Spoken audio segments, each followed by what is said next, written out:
팔복을 설교하려고 준비하던 중에 하나님께서 또 새로운 마음의 감동을 주셔서 오늘은 다른 본문을 가지고 말씀을 좀 나누려고 마음을 바꾸게 되었습니다. 하나님께서 여러 가지 생각들을 많이 주시고 또 하나님께서 원하시는 뜻이 무엇인가 하는 것을 깨닫게 해주셔서 이런저런 생각들과 기도하면서 며칠의 시간들을 보내게 됐습니다. 오늘도 말씀을 통해서 하나님 우리에게 들려주신 음성이 좀 들려지고 그 말씀이 우리의 삶을 새롭게 이끌어가는 능력이 되면 감사하겠습니다. 그런 은혜가 있기를 주님의 이름으로 간절히 소원합니다. 6.25 전쟁이 벌어지고 3일 만에 서울이 함락되었죠. 그리고 불과 2개월 만에 낙동강 이남의 부산과 경남 지역 일부를 제외하고 전부 점령되고 말았습니다. 이때 메가더 장군은 인천 상륙 작전을 결정했어요. 그런데 한 가지 문제가 뭐였냐면 낙동강 전선이 무너지면 북한군들이 인천으로 대거 병력을 집결하게 되면 상륙 작전이 쉽게 진행되기가 어렵다고 하는 판단이었습니다. 그래서 메가더 장군은 낙동강 전선을 지키고 있는 워커 장군에게 이 전선을 꼭 지켜달라고 당부를 하게 되죠. 워커는 메가더의 인천 상륙 작전에 대한 모든 계획들을 이해하고 배수의 진을 치고 낙동강 전선을 지켜내게 되었습니다. 1950년 9월 15일 인천 상륙 작전은 성공했고 허리가 잘린 북한군들은 지리멸렬 북쪽으로 후퇴하기 시작했습니다. 국군과 유엔군들은 이제 서울을 수복하고 북진을 하게 되었고요. 결국은 인천 상륙 작전의 성공과 전쟁의 대전환점을 이룰 수 있었던 결정적 사건은 배수의 진을 치고 낙동강 전선을 지켜냄으로 인해서 놀라운 대반전 역사를 이룰 수 있게 되었다는 것이죠. 배수의 진이라는 말은 물을 등지고 진을 치는 전술을 말합니다. 돌아갈 길을 끊고 죽기를 각오하고 싸운다, 그런 얘기예요. 이 말은 중국 한나라 시절 장수인 한신이 조나라와 싸울 때 병사들을 강을 등지게 해서 후퇴할 길이 없도록 최선을 다해서 전투에서 승리하도록 한 전술에서 비롯된 이야기입니다. 오늘 본문에 보면 히스기야가 아수르 사네립 왕이 보낸 편지를 받아들고 하나님 앞에 엎드려 통곡하며 회개하며 기도하기 시작합니다. 살아계신 하나님 여호와여, 눈을 떠서 보시옵소서. 저 사네립이 하나님의 살아계심을 비방하려고 하는 이 말을 보시옵소서. 하나님, 우리를 그들의 손에서 건져 주옵소서. 하나님 살려주세요. 히스기야가 아수르 왕 사네립이 보낸 그 편지를 받아들고 하나님 앞에 엎드려 지금 절규하며 살려달라고 부르짖고 있는 거예요. 하나님 살아계시잖아요. 저들이 섬기는 우상 신들은 다 손으로 만든 우상들이잖아요. 하나님은 스스로 계시는 여호와 하나님이지 않습니까? 저 아수르 사네립이 살아계신 하나님 이토록 멸시하고 있는데 하나님 가만 계시면 안 되잖아요. 히스기야가 배수의 진을 친 장수처럼 지금 하나님 앞에 살려달라고 정말 목숨을 걸고 기도하고 있는 내용이에요. 도대체 히스기야는 왜 이렇게 배수의 진을 친 장수처럼 하나님 앞에 울부짖고 있을까요? 다윗이 죽고 솔로몬이 왕이 됐어요. 그리고 솔로몬의 아들 르호보암이 다시 왕위를 이어받았을 때 이스라엘은 남북으로 나라가 두동강 나고 말았어요. 북이스라엘은 여로보암을 중심으로 10개 지파가 사마리아를 수도로 해서 왕국을 이루었고, 나머지 두 지파 유다와 베냐민 지파는 예루살렘을 중심으로 남유다 왕국을 이루게 되었어요. 그런데 북이스라엘은 722년 아수르에게 멸망했어요. 210년 동안 20명의 왕이 북이스라엘을 통치했어요. 하지만 단 한 사람도 하나님의 뜻을 따라 하나님의 대리 통치자로서의 사명을 감당한 사람이 없었어요. 단 한 명도. 모두가 다 우상을 숭배하고 나라를 철저하게 우상으로 만드는 데 앞장섰어요. 나라가 남북으로 갈라진 지 210년 만에 멸망하고 말았습니다. 남유다 왕국도 마찬가지예요. 북이스라엘보다는 조금 더 나라가 존속했어요. 350년 동안 19명의 왕이 통치했습니다. 그러다가 586년 바벨론에 의해 나라가 멸망했어요. 그런데 남유다 왕국에는 하나님이 인정한 왕이 2명이 있었습니다. 그 첫 번째 왕이 아사고, 두 번째 왕이 오늘 본문의 주인공인 히스기야입니다. 왜 하나님은 히스기야를 특별하게 인정했을까요? 성경은 이렇게 가르쳐주고 있어요. 열왕기하 18장 3절입니다. 같이 읽을게요. 히스기야가 그 조상 다윗의 모든 행위와 같이 여호와 보시기에 정직히 행하여 그가 여러 산당을 제거하며 주상을 깨뜨리며 아세라 목상을 찍으며 모세가 만들었던 놋뱀을 이스라엘 자손이 이때까지 향하여 분향함으로 그것을 부르고 느수단이라 일컬었더라. 히스기야는 왕이 되었을 때에 대대적인 종교 개혁을 단행했어요. 하나님을 섬기지 않은 모든 우상들을 아주 철저하게 척결하는 일에 앞장선 왕이었습니다. 제일 먼저 여호와 보시기에 정직히 행했다는 거예요. 정직히. 이 정직히의 기준이 누구냐면 다윗입니다. 다윗이 하나님을 섬기듯이 히스기야도 하나님의 말씀에 잘 순종하며 하나님 보시기에 철저하게 말씀대로 그렇게 백성들을 다스렸다, 그 얘기입니다. 그래서 그가 한 종교개혁의 첫 번째 일이 뭐냐면 산당을 제거하는 거예요. 우상을 숭배하는 산 위에 세워진 예배초소, 보통 이것을 산당이라고 하는데, 이때까지 이스라엘 백성들이 산당에서 섬겼던 게 뭐냐면 다른 게 아니라 금송아지였어요. 금송아지. 아론이 만든 금송아지. 세월이 얼마나 흘렀습니까? 그런데 여전히 아론의 금송아지를 출애굽할 때 만들었던 그 아론의 금송아지 아직도 섬기고 있었던 거예요. 주상 아세라 목상이 뭡니까? 이게 바알과 아세라를 말하는 거예요. 주상은 남성신 바알, 아세라는 여성신 여성신 말하는 거예요. 이 바알과 아세라는 풍요와 다산의 신입니다. 그리고 또 한 가지가 뭡니까? 놋뱀이에요. 참 기가 막히죠. 놋뱀.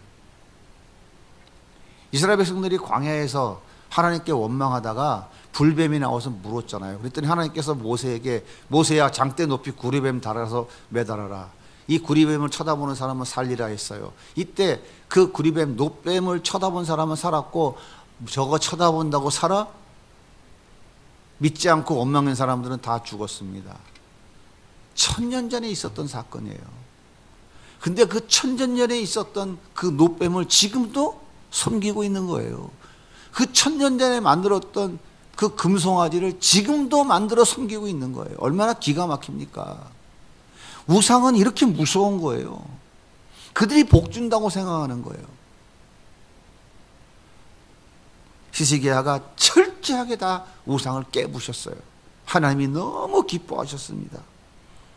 열왕기하 18장 4절에 보면 같이 읽어볼게요. 히스기야가 이스라엘 하나님 여호와를 의지하였는데 그의 전후 유다 여러 왕 중에 그러한 자가 없었으니 곧 그가 여호와께 연합하여 그에게서 떠나지 아니하고 여호와께서 모세에게 명령하신 계명을 지켰더라. 나 외에 다른 신을 섬기지 마라. 땅 위나 땅 아래나 물속이나 어디에도 하나님의 형상을 만들지 마라. 하나님의 말씀을 철저하게 지켰다 그 말이에요. 하나님 그래서 칭찬하셨어요. 그래서 어떻게 복을 주셨습니까? 열왕기하 18장 7절에 보면 여호와께서 그와 함께 하심에 그가 어디로 가든지 형통하였더라. 함께 하심에 어디로 가든지 형통했더라. 이게 누구에게 하셨던 말씀이에요? 다윗에게 하셨던 말씀이에요. 다윗은 언제나 하나님이 함께 하셨고 그가 어디로 가든지 형통하게 하셨어요. 누구에게? 다윗에게. 아브라함에게 하나님이 약속한 영토는 언제 점령했어요? 다윗 시대에 다윗이 점령한 거예요. 아브라함이 약속한 땅. 저 메소포타미아 지역까지 다 하나님이 약속하신 땅이에요. 그 땅을 다 점령한 것이 바로 다윗 시대 그때였어요. 하나님께서 그렇게 칭찬하고 사랑했던 다윗, 그에게 하셨던 것과 똑같은 칭찬을 지금 히스기야에게 하고 계시는 거예요. 그런데 이 히스기야는 하나님이 나와 함께 계시니까 당시의 제국이었던 아수르, 가장 강력한 왕, 가장 강력한 나라 아수르가 두렵지 않았어요. 그때 조공 바치고 있었어요. 그런데 히스기야가 어떻게 해요? 난 너한테 조공 못 바쳐. 덤빌려면 덤벼봐. 큰 소리 쳤어요. 왜? 하나님이 함께 하시니까. 열왕기하 18장 7절 보십시오. 읽을게요. 저가 아스루 왕을 배반하고 섬기지 아니하였고 그가 블레셋 사람들을 쳐서 가사와 그 사방에 이르고 망대에서부터 견고한 성까지 이르렀더라. 아스루 왕을 배반했어요. 나 조공 너한테 못 바쳐. 하나님이 나와 함께 계시는데 네가 하나님보다 높아? 멋지지 않습니까?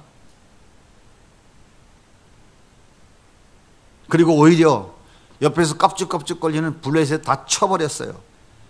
그리고 가사, 블레셋 한 도시를 점령해버리고 사방에다 망대를 세우고 견고한 성까지 세워나갔어요. 하나님께서 히스기야에게 놀라운 은혜와 복을 주셨어요. 한마디로 말하면 우상을 다 척결했더니 하나님 말씀을 따랐더니 하나님께서 등 따시고 배부른 삶을 허락해 주셨다 그 말입니다. 반대로 여전히 우상에 쩔어 있던 북이스라엘은 어떻게 됐을까요? 자, 열왕기하 18장 10절입니다. 3년 후에 그 성읍이 한락되니 곧 히스기야 왕의 제6년이요 이스라엘 왕 호세아의 제9년에 사마리아가 함락되매 아스루 왕이 이스라엘을 사로잡아 아수르에 이르러. 히스기야가 종교개혁을 이렇게 열심히 하면서 하나님 말씀대로 순종하며 나라를 개혁하고 있을 때에 여전히 우상 섬기고 있던 북이스라엘은 아스루가 공격해 와가지고 어떻게 됐다고요? 나라가 멸망하게 됐다 이 말이에요. 하나님 의지하고 말씀에 순종한 남유다 하나님이 책임져 주셨어요. 여전히 하나님 의지하지 않고 불순종한 북이스라엘 결국은 멸망하고 말았습니다. 그런데 이런 복을 받았던 히스기야가 어째서 배수의 진을 친 장수처럼 하나님께 살려달라고 구원해달라고 애절하게 지금 회개하며 기도하고 있을까요? 그 이유가 뭘까요? 히스기야 왕 14년에 그가 왕위가 돼서 모든 우상을 척결하고 하나님이 어디로 가든지 함께 하셔서 승리하게 하시고 블레셋을 치고 나라가 평안해지고 넉넉하게 하나님의 은혜와 복을 누리며 온 나라가 등 따시고 배부르게 산 그때 히스기야 왕이 된 지 14년 그때다 이 말이에요. 8년 전에 북이스라엘은 끝장났어요. 북이스라엘이 함락되고 나라가 망하고 불과 8년밖에 지나지 않았어요. 그때 아수르가 공격해 왔습니다. 맥없이 당했어요. 남유다의 46개 성읍이 전체가 다 아수르에 점령당했어요. 그리고 남유다의 군사 20만 명이 다 포로로 잡혔어요. 마지막 남은 것은 예루살렘 성입니다. 18만 5천의 아수르 군사가 예루살렘 성을 3년으로 포위했어요. 그리고 너 항복하지 않으면 죽어. 항복해. 이렇게 지금 아수르 왕 사네립이 위협을 하고 있는 거예요. 자, 여러분 히스기야 왕이라면 어떻게 하시겠어요?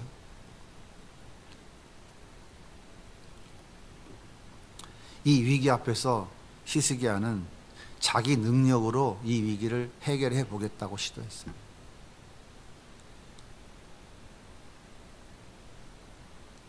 열왕기하 18장 14절입니다. 같이 한번 읽어볼게요.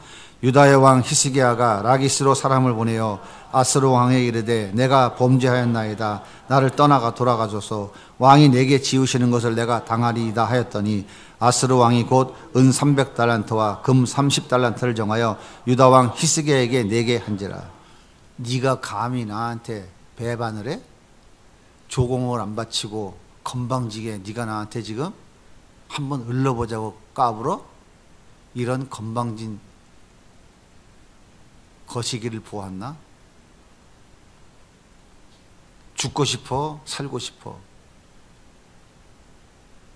그때 히스기야가 그때 히스기야가 뭐라고 얘기해요?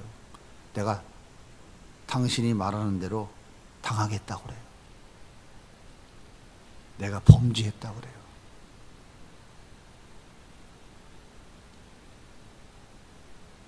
(8 년) 전에 하나님이 함께 하실 때는 범죄가 아니었어. 당당했어. 하나님만이 나의 왕이야. 하나님이 원하시니까 난 그렇게 했어. 너를 못 섬겨. 난 하나님만 섬길 거야 라고 했던 그가 불과 8년밖에 지나지 않았어요. 근데 뭐라고 그래요? 아수르 사네립에게 내가 범죄했다고. 당신을 배반한 죄인입니다. 나에게 말씀하시면 내가 그 죄의 대가를 받겠나이다. 지금 이러고 있는 거예요. 하나님이 은혜 주시고 하나님이 지켜주시고 하나님이 세워주시고 하나님이 살려주신 그 하나님은 어디로 간지 싹 없어지고 사네립에게 남아있는 건 뭐예요? 자기 머리, 자기 지식, 세상 말로 자기 통밥만 굴러가고 있는 거예요 지금. 그래서 사네립이 요구한 은 300달란트, 금 30달란트를 지금 해결해야 돼요. 여러분, 금 30달란트가 대략 얼마쯤 갈 것 같으세요? 금 30달란트. 금 한 달란트는 34kg입니다. 30달란트면 1000kg. 1000kg가 조금 넘죠? 1000kg. 1000kg면 몇 돈쯤 될 것 같아요? 1000kg면? 1000kg, 1톤을 돈으로 환산을 하면 3.75g으로 환산하면 26만 6,700돈입니다. 26만 7천 돈. 26만 7천 돈. 오늘 금시세 한번 따져봐요. 얼마인가? 지난 주말 금값이 돈당 50만 원이에요. 그럼 계산해 보세요. 요즘 시세로 말하면 금 30달란트는 약 1330억 원어치예요. 1330억 원어치. 1330억 원어치가 아니고 1330억. 놀라지도 않으시네요. 듣고는 계시나요? 들리기는 하시나요? 여호와의 전에 왕궁 곳간에 쌓아두었던 모든 금을 싹싹 모았는데도 안 되는 거야. 그래서 여호와의 성전에 기둥 좌우에 기둥 2개가 있어요. 악인과 보아스. 여기도 다 금으로 싸바라져 있어요. 이것까지 싹 다 발라낸 거예요. 그러고 갔다가 무릎 꿇고 왕이시여 죄의 대가를 받겠나이다. 갖다 바쳤어. 그랬더니 사네립이 허허허허 이렇게 웃었을까요? 안 웃었을까요? 어떻게 웃었을 것 같아요? 이랬을까요? 그렇지. 약간 좀 내시 냄새가 난다. 얼마나 호탕하게 웃으면서 그 건방진 감히 네가 나한테 앞으로 똑바로 잘해라. 머리를 조아린 그 머리를 왕의 규 아시죠? 왕이가 들고 다니는 지팡이로 툭툭 치면서 똑바로 해라. 앞으로 계속 까불면 너 이제는 그때는 날아간다. 그리고 돌아갔어요.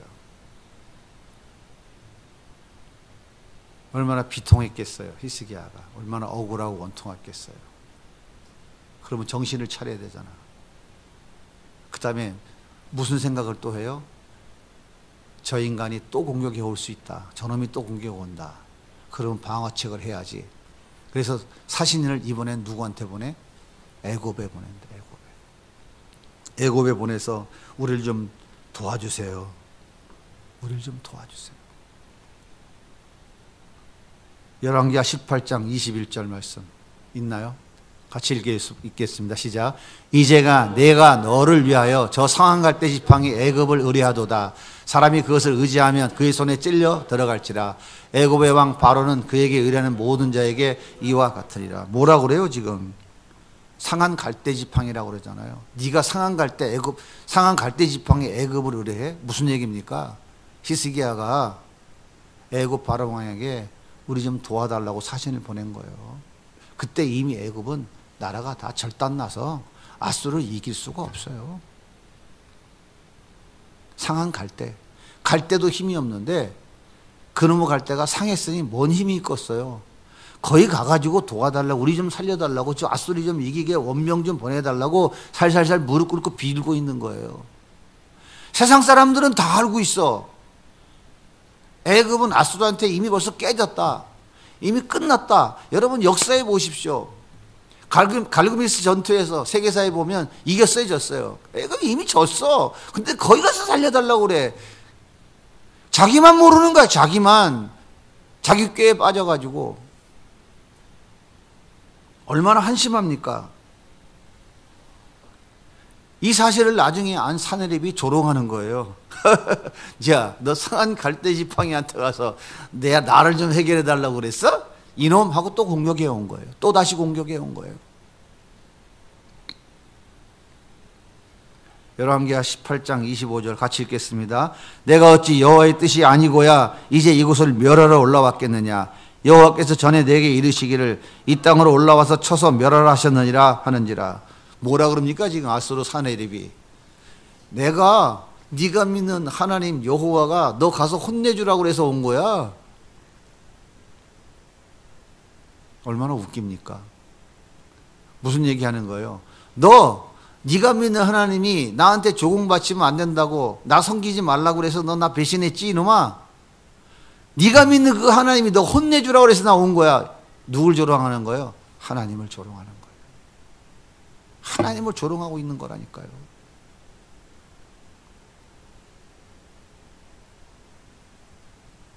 하나님의 이름이 완전히 땅에 떨어지고 하나님의 이름이 저 이방 나라 왕에 의하여 멸시와 천대와 조롱을 받고 있는 거예요. 신약 성경에 보면 바울이 빌립보에서 뭐라고 얘기하냐면 십자가의 원수와 같이 살지 말라고 그래요. 똑같은 얘기하는 거예요. 똑같은 얘기.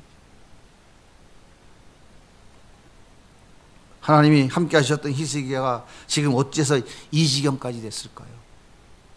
이제는 살 길이 없어요. 살 길이 없어. 금이란 금 다 갖다 바쳐서 더 이상 갖다 줄 금도 없고 갖다 주고 사정할 것도 없어. 유일하게 우리를 지켜줄 수 있다고 믿었던 애굽도 이미 다 깨부서졌어.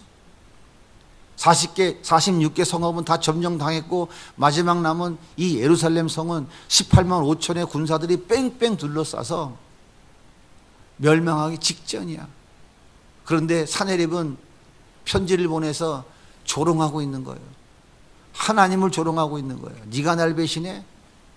조롱하고 있는 거예요. 얼마나 기가 막힙니까? 왜 히스기야가 이 지경이 됐을까요? 자기 생각이 앞섰기 때문에 그래요. 자기 힘과 자기 능력을 믿었기 때문에 그래요. 다시 말하자면 하나님의 은혜를 잃어버린 거예요. 내가 존재하는 것은 하나님의 은혜였다는 이 사실을 잃어버렸기 때문에 그런 거예요. 그러다 보니까 자기 인생의 주인이 자기가 돼버렸어. 그러니까 하나님이 함께 하시면 이미 끝난 거예요.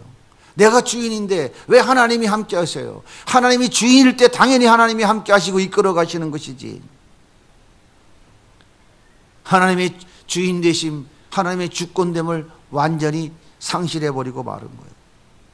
하나님께서 이 지경에 이른 히스기야를 다시금 회복시켜 주시기 위해서 히스기야와 남유다를 사랑하시기 때문에 예수 그리스도를 이 땅에 보내시려는 통로로 유다 지파를 그리고 다윗의 후손을 하나님이 결정해 놓으셨기 때문에 그들을 멸망시켜서 북이스라엘까지 없애버릴 수가 없기 때문에 그들을 사랑하는 하나님, 하나님께서 계획한 그 뜻을 이루기 위해서 그들을 살리셔야 되기 때문에 하나님이 사랑의 회초리를 지금 들고 강하게 때리고 계신 거예요. 구약성경을 읽어보십시오. 하나님의 징계의 3종 세트가 있어요. 여러분 들으셨죠? 징계의 3종 세트. 첫째가 뭐라고요? 칼. 두 번째가 기근. 세 번째가 전염병이요. 칼, 전쟁이라고, 전쟁. 기근이 뭡니까? 하늘에서 비가 안 오는 거예요. 중동지방에 비 안 오면 삽니까? 농사 하나도 못 져. 다 굶어 죽는 거예요. 전염병 무서워요. 사스, 메르스, 이번에 있었던 코로나, 중세의 페스트, 구약성경에만 읽어봐도 수없이 많아요. 이게 하나님이 자기 사랑하는 백성들, 자기 사랑하는 자녀들을 징계하시는 회초리의 목록인 거예요. 더는 아무것도 할 수 없는 상황, 예루살렘이 멸망할 수밖에 없는 그 상황, 히스기야는 그제서야 깨달은 거야. 내가 할 수 있는 게 아무것도 없구나. 내 힘으로 할 수 있는 게 아무것도 없구나. 이제 마지막 남은 건 뭐예요? 사면이 초과됐어. 사면 초과야. 사면이 다 막혔어. 그러면 그리스도인들은 다음에 무슨 면이 나와? 사면 다음에는? 예? 몰라요? 6면? 가면? 5면이 나오지, 5면이. 1면, 2면, 3면, 4면 다음에 어디야? 우에 5면 있잖아. 우에 5면. 몰라요? 오늘 아셨어? 세상 사람들은 4면밖에 없지만 우리 그리스도인들은 5면이 있다고. 5면이. 그 면이 어디야? 하나님. 히스기야가 드디어 이제 5면을 열은 거야. 열왕기하 19장 1절입니다. 히스기야 왕이 듣고 그 옷을 찢고 굵을매를 두르고 여호와의 전에 들어가서. 히스기야가 왕이 왕복을 벗어던지고 베옷을 입은 거야. 옷을 찢는 거야. 옷을 찢는다는 건 회개한다는 거야. 통회하고 자복한다는 거야. 주여, 내가 죽을 죄인입니다. 주님, 내가 나를 살려주세요. 내가 죄인입니다. 난 죽어 마땅한 죄인입니다. 왕이 왕이 베옷을 입어요? 베옷은 언제 입는 거예요? 사람 죽으면 상복이라고요. 난 죽었습니다 이거예요. 난 이런 존재입니다를 표현하는 거예요. 자기 경험, 자기 지식 동원했던 죄를 철저하게 회개하는 거예요. 하나님 의지하지 아니하고 내 경험과 내 지식과 내 능력으로 해결해 보겠다고 하나님을 의지 않고 무시했던 죄를 회개하는 거예요. 하나님이 아수르를 보내서 사랑의 회초리를 때리는 이유는 뭐냐면 바로 이거예요. 사랑하는 자녀들아, 깨닫고 다시금 돌아와라. 이게 하나님 아버지의 마음이라고요. 자녀들이 잘못하면 부모가 회초리를 때릴 때 너 죽으라고 때립니까? 부모가 자녀를 사랑하기 때문에 회개하고 돌이켜 바른 인생길을 살아가라고 쇠칙을 때리는 거거든요. 그때 잘못을 깨닫고 제가 잘못했어요. 다시는 안 그럴게요. 그럴 때 그것이 바로 회초리를 대시는 부모님의 마음을 자식이 아는 거예요. 네가 뭔데 그래, 꼰대가. 그 부모의 마음을 모르는 거예요. 아버지 마음을 모르는 거예요. 히스기야하고 통회하고 자복하고 회개할 때 하나님 아버지가 그래, 이제 네가 내 마음을 아는구나.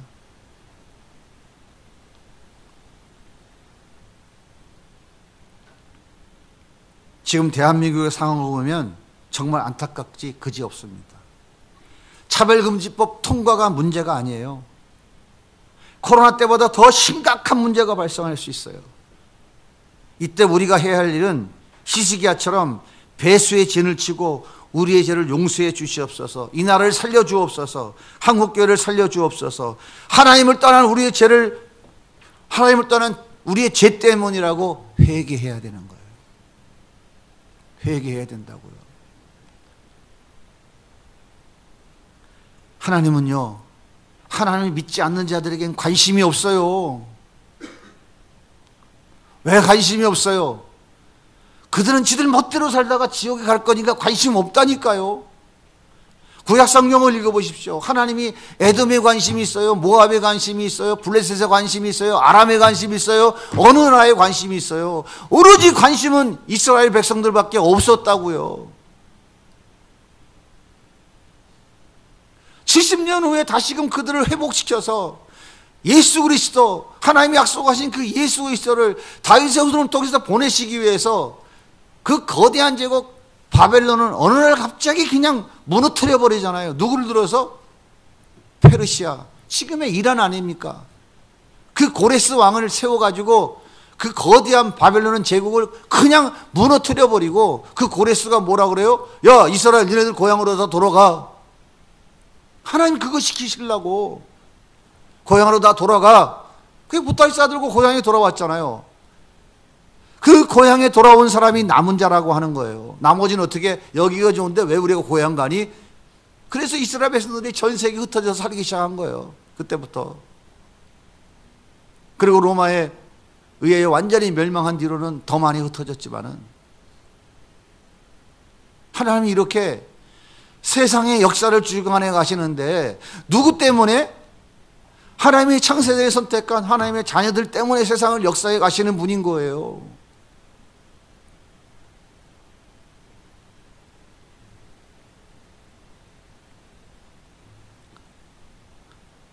하나님 버리고 우상을 향하는 자기 백성들을 돌이키려고 하나님이 블레셋, 모압, 암몬, 아람, 에돔, 아수리, 바벨론, 이런 나라들을 들어서 회초리로 사용하시는 거예요. 다 사용하고 나서 그 다음에 어떻게 해요? 그들의 악행을 하나님이 다 심판해서 나라 다 꺾어버리시는 거예요. 이렇게 하나님 오늘도 세상의 역사를 고유 명사에 하나님이 주관해 가고 계시다니까요. 우연히 벌어지는 게 아무것도 없어요. 마찬가지로 지금 우리 앞에 벌어지고 있는 모든 문제는, 잘 들으세요, 옳고 그름, 좋고 나쁨, 좌파 우파, 보수 진보의 문제가 아니에요. 우리 그리스도인들은 정신을 똑바로 차려야 된다고요.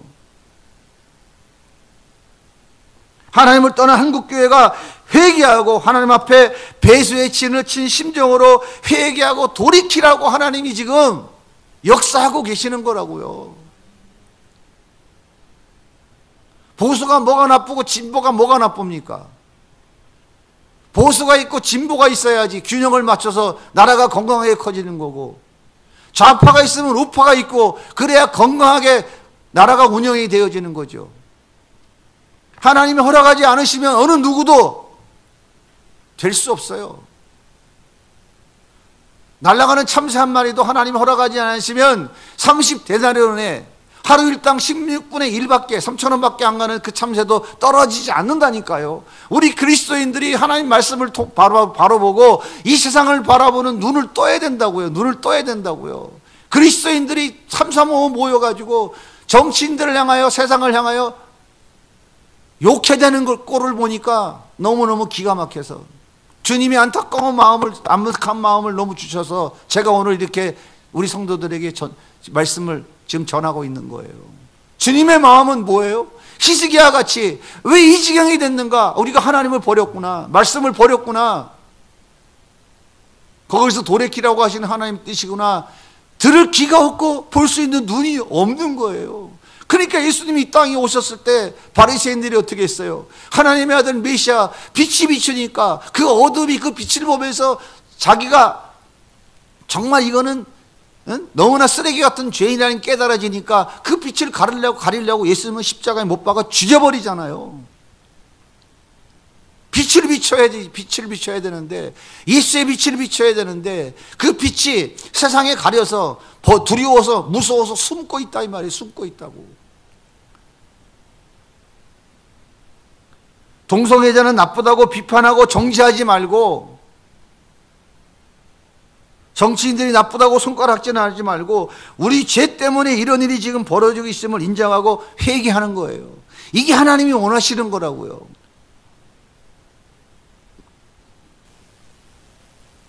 이스라엘 백성들이 하나님 안 믿었나요? 안식일을 얼마나 잘 지켰어요? 절기를 얼마나 잘 지켰어요? 좋은 제물 갖다 하나님께 얼마나 예배를 드렸어요?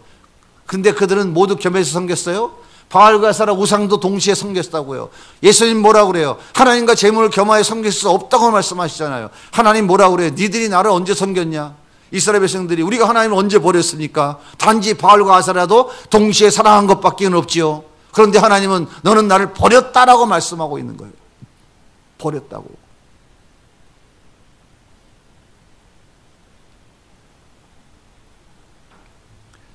한국교회 성도들이 기복주의, 성공주의, 물질 만능주의, 신비주의, 윤리 도덕주의에 빠져서 예수 버린 것을 회개해야 돼요. 내 자식들은 좋은 대학 가야 되니까 주일 예배 빠지고 대학 가서 그때부터 예배 드려도 된다라고 했던 것들을 철저하게 회개해야 된다고요. 그래서 대한민국에 다음 세대가 아니고 다른 세대가 나타나서 대한민국이 다 죽어가고 있지 않습니까? 다음 세대가 선교지? 말이 되는 겁니까? 다시금 나를 희생해서 남을 살리는 삶, 십자가의 삶, 좁은 길을 따라가겠다고 회개하고 돌이키길 원하십니다. 그렇게 회개하고 돌아오면 아버지가 돌아오면 둘째 아들을 가슴에 품고 너는 내 아들이라고 인정해 주시지 우리에게 은혜를 베풀어 주실 거예요. 하나님은 지금도 그 일을 지금 하고 계시는 거예요. 그 일을. 둘째 아들이 어디까지 갔어요? 지엄나무에 돼지우리간에 지엄열매 주워 먹는 그 자리까지 갔다고요. 대한민국이 그 자리까지 가서 회개하고 돌이키길 원하십니까?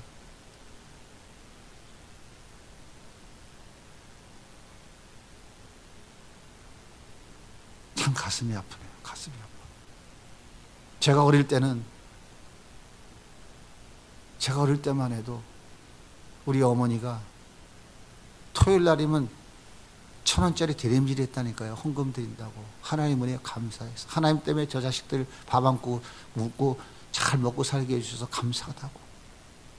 한복을 곱게 달아놓고. 좋은 옷이 어디 있어요? 청성껏. 기름병 주고 바카스병 주워다가 그거 닦아가지고 소주병 주워다가 닦고 바카스병 주워서 닦아가지고 참기름 집에다가 딱 팔면은 돈 몇십 원씩 주니까 그거 모아가지고 예배당 지어야 된다고. 세멘포대 주워다가 털어가지고 봉지 만들어 시장에 팔아가면서 예배당 지어야 된다고. 가난하고 먹을 거 없고 힘든 그때에도 하나님 우리에게 복 주셔서 우리가 이렇게 밥 세 끼를 먹고 살게 됐다고. 대한민국이 언제부터 밥 세 끼 먹고 살았어요? 우리 청년들 정신 똑바로 차려야 돼. 목사님 왜 밥을 굶어요? 라면 끓여 먹지? 라면이 언제 나오는지 알기는 알아요? 응? 대한민국 역사 5,000년 중에 밥 세 끼 먹은 때가 얼마나 된 것 같아요, 여러분들? 밥 세 끼 먹을 때가. 할머니들이 왜 자녀들 오면 먹어라 많이 먹으라 하는지 아세요? 배고픈 서름이 너무 크기 때문에, 배고파 눈물을 너무 흘렸기 때문에 그냥 그때 생각나서 자식들 손주들 보면 그냥 먹으라 그래서 애들이 막 비만해지는 거예요. 할머니랑 같이 사는 집 애들은. 그게 아주 몸에 밴 사랑이야. 사랑 단게 아니고. 근데 자식들이 엄마는 왜 아침에 힘들어 죽겠는데 꼭 뭘 먹고 가라고 그래? 이게 먹는 거야 처먹는 거지 이러면서 삐어서 가요. 속 터지지. 부모의 마음을 모르는 거예요. 그러면서 날씨에 질라면 요거트 한 병 참.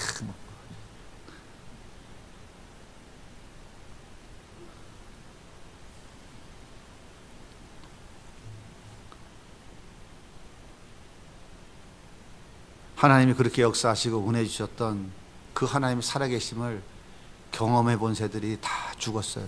다 죽어가고 얼마 안 남았어. 그러니까 다음 세대가 태어났는데 그 부모로부터 하나님의 살아 역사하심을 경험하고 부모가 하나님을 섬기는 것을 하나도 보면서 크지 못했던 다음 세대는 다른 세대로 다 변질돼 버린 거예요. 기가 막히잖아요. 생각해 보세요. 좋은 대학 가고 그 다음에 교회 다녀도 돼. 예배 빠지면 지옥 가냐? 이게 뭐예요? 하나님을 모르는 세대들이 자식들을 잘 교육시키는 방법이 바로 이거예요. 경쟁에서 이겨야지. 이게 바로 기복주의 성공주의예요. 여기 조금 더 잘하면 뭐예요? 우리 애들 좀 잘 키워야지. 어디 보내? 성품학교. 잘 들으세요. 세상 교육에 자식들 맡기면은 예수 다 팔아먹어요. 세상 공교육은 다 무너졌어요. 예수를 알래야 알 수 있는 길이 없다고요. 좀 정신을 좀 차리시고 세상이 어떻게 흘러가는지 좀 보셔야 된다고요. 정신을 좀 차리고. 왜 더럽고 늙은 목사가 은퇴도 얼마 안 남았는데 왜 더 행복계시를 위해 기도하라고 그러고 대안학교를 위해서 외치고 소리를 지를까요? 제가 무슨 뭐 공로 업적 남겨서 상복하고 싶어서 그래요? 그게 아니라니까요. 주님의 마음을 요만큼 아니까 가슴이 터지는 거예요. 가슴이 터지는 거예요.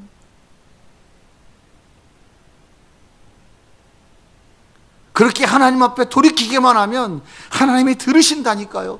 들으려고 복 주려고 기다리고 계신다고요. 히스기야가 그렇게 하나님 앞에 살려달라고 잘못했다고 회개하고 통곡하며 눈물로 기도하니까 하나님이 히스기야를 기도를 들으시잖아요.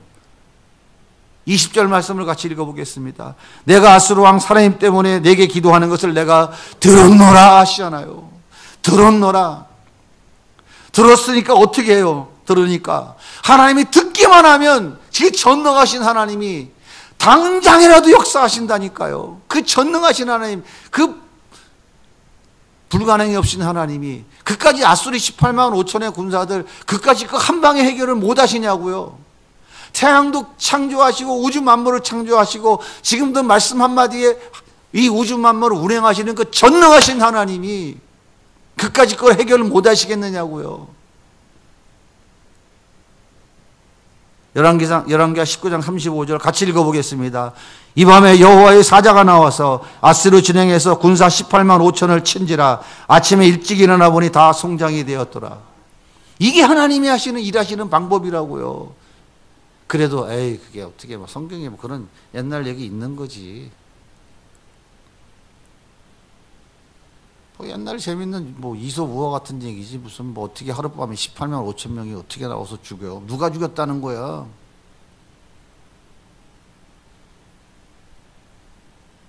그러시진 않으시죠? 이 말씀이 믿어지시나요? 진짜 그래요?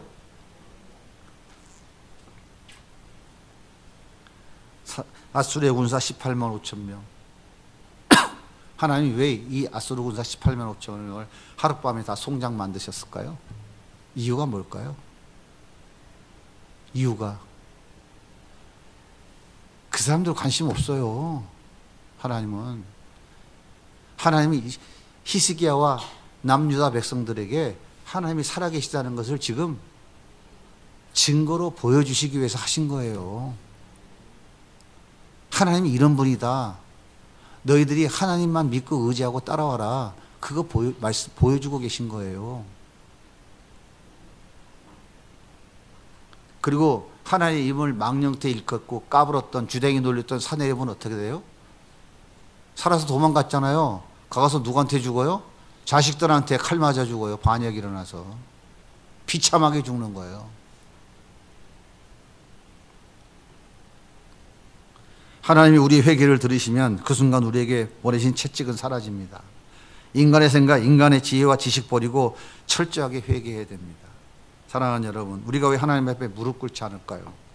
왜 기도하지 않을까요? 게을러서 시간이 없어서 자기가 자기 인생의 주인이기 때문에 그런 거예요. 여전히 내가 내 힘으로 내 능력으로 내 인생의 문제를 얼마든지 해결할 수 있다고 생각하니까 하나님 앞에 엎드리지 않는 거예요. 정말 그 하나님을 의지한다면 배수의 진을 친 장수처럼 하나님이 살려주지 않으시면 난 죽습니다. 하나님이 은혜 주시지 않으시면 나는 길이 없습니다. 살아계신 하나님의 그 역사하심을 기대합니다. 주여 불쌍히 여주세요. 살려주세요. 뒤로 빠져도 죽고 앞으로 가도 죽는데 길은 오면 뚫린 천장 하늘밖에 없습니다. 하나님만 살려주실 수 있습니다. 두 손을 높이 들면 하나님 붙잡아 땡겨 올려주시는 거예요. 예수님은 겟세마네 동산에서 배수의 진을 치고 기도하셨어요.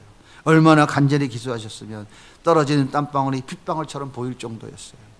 우리의 더러운 죄를 씻어주시기 위해 반드시 짊어져야 될 그 참혹한 십자가를 감당하기 위해 처절하게 기도하셨어요. 그때 하나님이 승리하게 하셨어요. 사랑하는 여러분, 여러분 어떤 환경에 처해 있나요? 마지막 등불이 꺼져갈 위기에 놓여 있나요? 진로의 문제, 사업의 문제, 가정의 문제, 건강의 문제 앞에 위기를 느끼시나요? 왜 내 삶에 우리 교회, 우리 가정, 이 나라, 이 민족에게 이런 일들이 벌어지고 있을까요? 이유는 한 가지밖에 없어요. 회개하고 돌이키라고. 내 경험, 내 지식, 내 경험, 내 생각 버리고 하나님만 의지하라고. 돈 따라가고 세상 따라가고 육체의 정욕과 쾌락 따라가고 바알과 아세라 따라가고 기복주의, 신비주의, 성공주의, 물질 만중주의 그 우상 따라갔던 것 버리고 우리에게 영원한 생명 주신 그 예수 그리스도 그분 따라가라고 우리에게 사랑의 회초리를 치고 계신 거예요. 자기 아들 십자가에 주신 예수님이, 하나님이 뭐가 미워서 우리를 고랑탕으로 몰고 가고 우리를 저주의 길로 몰고 가시겠어요? 그런 하나님이 아니시라고요. 다시는 하나님 떠나지 않겠다는 배수의 진을 치고 회개하면 하나님은 한없이 기뻐하십니다. 우리의 모든 죄를 동이 서가 먼 것처럼 잃어버리시는 분이에요. 우리의 그 더러운 주홍 같은 죄도 흰누처럼 깨끗이 씻어주시고 품에 안아주시는 분이시라고요. 이 좋으신 하나님 앞에 계속 버티면서 견디시겠습니까? 아니면 히스기야처럼 무릎을 꿇으시겠습니까? 하나님께서 그렇게 배수의 진을 친 장수처럼 회개하고 돌이키면 우리 앞에 놓여있는 불가능이 없으신 하나님이 아수르를 단순히 해결하시는 거예요. 여러분 잘 기억하셔야 돼요. 소돔과 고모라가 왜 멸망했습니까? 왜 멸망했어요? 소돔과 고모라가 왜 멸망했냐고요? 동성애 때문에 멸망했어요? 죄를 많이 져서 멸망했어요? 왜 멸망했죠? 예? 의인 10명이 없어서 멸망한 거예요. 의인 10명이 없어서. 대한민국이 죄악으로 바글바글 썩어도 하나님이 작정해 놓은 의인이 살아있는 한 멸망하지 않아요.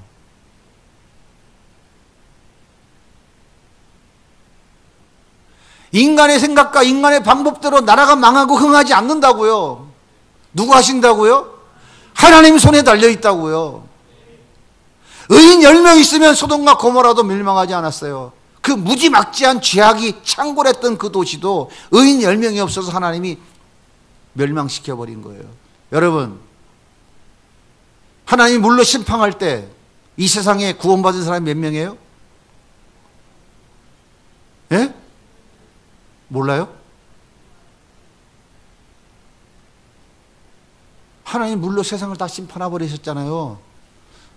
모든 거 다 숨쉬는 모든 동물도 다 죽었잖아요.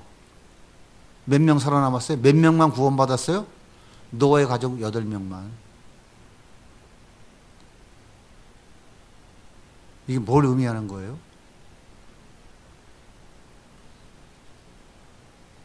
무서운 하나님인 거예요. 우리 생각으로는 어떻게 8명 살리고 다 죽여? 그게 무슨 사랑의 하나님이야? 따질 수 있을 것 같으죠? 그게 하나님 일하시는 방법이에요. 어떻게 8명 살려놓고 아이 너무 심했지. 하나님께 가서 한번 따져보세요. 어떤 사람은 그러더라고. 하나님 사랑이 너무 많은 하나님이기 때문에 성경에 나오는 지옥은 지옥이 아니라고. 절대 지옥 안 간다고 놀고 앉아 있는 거지. 하나님은 그런 분이에요. 자기 택한 백성들을 사랑하기 위해서 자기 독생자를 보내시는 분이에요. 그리고 그 독생자를 이 땅에 보내시기 위해서 이스라엘 역사를 주관하셨고 오늘도 역사를 운행해 가시고 그 하나님 믿는 하나님의 백성들을 끝까지 하나님 앞에 거룩하고 흠없는 자로 세우시고 이 땅의 땅끝까지 복음을 증거하기 위한 하나님의 그 계획을 위해서 택한 교회를 하나님은 지키시고 인도하시고 보호하시면서 이끌어 가시는 거예요. 그래서 잘못하고 또 잘못해도 하나님은 또 끝없이 용서하시면서 사랑의 매를 때리면서 회개하고 돌이켜서 하나님의 그 뜻을 이루도록 하나님이 이끌어 가시는 거예요. 하나님은 회개하고 돌이키는 자를 살려주십니다. 예수님이 십자가 공로를 인정하는 자들을 살려주십니다. 예수의 이름을 부르는 자들을 살려주셔요. 회개하고 돌이키라는 주님의 음성이 들려지는 우리 성도님들 되시기를 간절히 소원합니다. 주님의 음성을 듣고 배수의 진을 치고 회개하고 돌이키는 성도들 되시기를 주님의 이름으로 축복합니다.